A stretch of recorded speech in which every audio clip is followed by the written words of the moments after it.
آپ صلی اللہ علیہ وسلم مکہ مکرمہ میں موسم بہار میں پیدا ہوئے. یہ دوشنبہ سوموار یعنی منڈے کی صبح تھی، ربیع الاول کی 9 اور کہا جاتا ہے کہ 12 تاریخ تھی.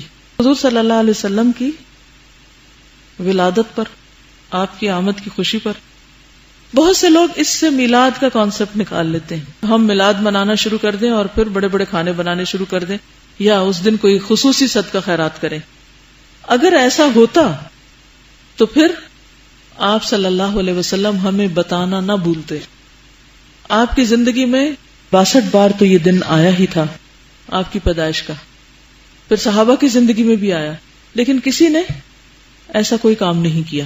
بدعت کا مطلب دین میں حصول ثواب کے لیے کسی ایسی چیز کا اضافہ کرنا ہے جس کی بنیاد یا اصل سنت میں موجود نہ ہو.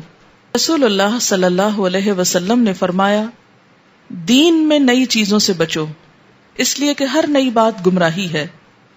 اسے ابن ماجہ نے روایت کیا ہے. رسول اللہ صلی اللہ علیہ وسلم نے فرمایا، جس نے کوئی ایسا کام کیا جو دین میں نہیں ہے وہ کام اللہ کے ہاں مردود ہے.